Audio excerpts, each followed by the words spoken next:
Good morning po mga kaibigan. Andito naman po ako. Medyo natagalan po ang pagbibideo natin kasi sobrang busy ko po. Meron din po kasi ako inaasikasong dragon fruit farm sa Bulacan. Magbibideo rin po ako na kung paano mag-fruit bearing doon. Ngayon, ito po ang ating recipe ngayong umaga. Gagawa po tayo ng steam tilapia. Supposed to be lapu-lapu. Masarap. Mas masarap. Pero ito din po, masarap. Wala pong available na lapu-lapu sa suki ko. Kaya ito po, ginagawa po namin dito sa bahay pag gusto namin ng steam, na isda. Very healthy po. Totoo po yung sinabi ng isa kong viewers na mahanga siya dahil hindi ako naglalagay ng betchin o anong preservative. Pag po gusto nyo ng malasa, konting sugar lang nalagay nyo. Ito po magiging ingredients natin sa steam tilapia. Ito po yung yung dahon ng sibuyas, luya, ginayat-gayat ko na po, at saka celery.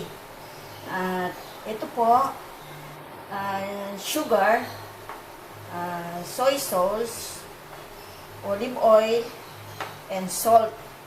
Meron din po tayong sesame oil. Sa panghuli ko na po ito gagamitin. Makikita niyo po yan. Ngayon, ang gagawin po natin, titimplahan na ito, gagamitan natin ito. Titimplahan na po natin siya ng konting-konting salt lang. Kasi may soy sauce na po tayong ilalagay. Ayan po siya. Konting-konti lang po. Ayan. Nilinisan ko na rin po yung isda. At saka, kaya po hindi ko tinanggalan yan. Maganda po ang dating, parang fresh talagang galing siya sa fish pan na kahuhuli sabay luto. Ngayon, lalagyan na po natin siya ng ginger para matanggal ang lansa at yan po ang nagdadala ng lasa. Yan, saksakan natin si bibig niya at saka sintiyan niya. Ngayon, lalagyan din po natin siya sa ilalim pansapin. Yan. Yan po. Magtitira po tayo ng konti. Mamaya, ipakikita ko sa inyo pagka ready na siyang iluto, kainin. Ayan po. Ngayon, isasalang na po natin siya sa steamer. I-steam po natin siya ng 20 minutes. Ito po mga ingredients na to, panghuli na. Pakikita ko po sa inyo kung paano at napakasarap po nito. Ayan po. Ito po ang ating steamer. Medyo maliit yung aking At ngayon, i-steam na po natin doon sa kumukulong tubig.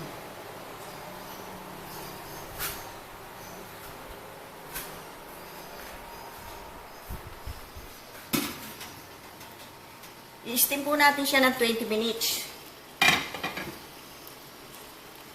Yan, babalikan po natin siya after 20 minutes.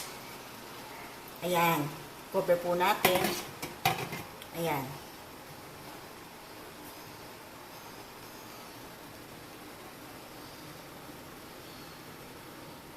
Ito po, na siya, 20 minutes na, atin na po siyang ilalagay yung ibang mga ingredients sa steam na tilapia.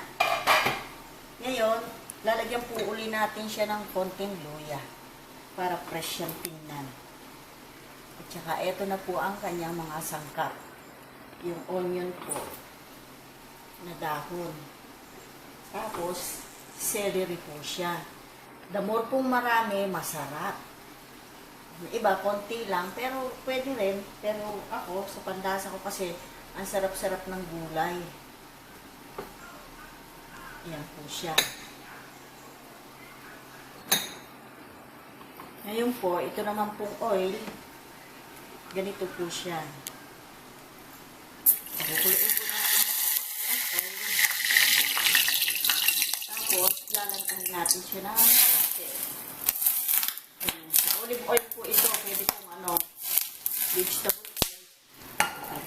Ngayon, ito na po, patayin natin at masyado na po siyang malakas. Tanggalin ko na muna po siya kasi mainit siya masyado.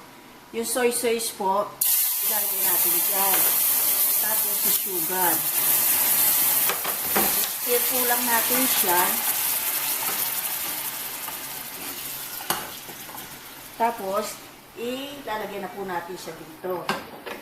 Ganyan po siya. Tapos na po. Sana po siya. Ngayon, ang panghuli po si Samuel para amoy na inchik po talaga siya. Pag hinain niyo yan, talagang sa amoy pa lang, busog na sila. Ayan po, ready na po siya. Kakain na po tayo ng tanghalian.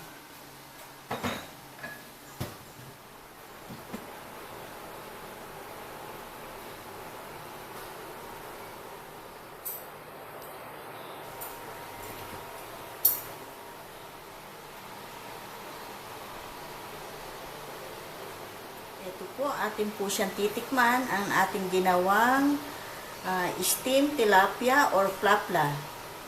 Healthy food. Napaka-yummy po nito. Wow.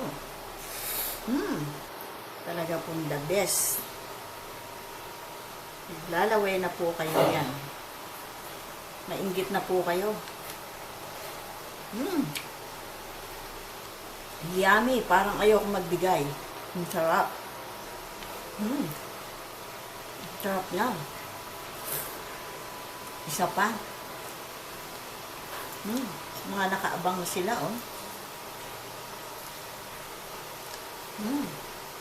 Gawin nyo na po.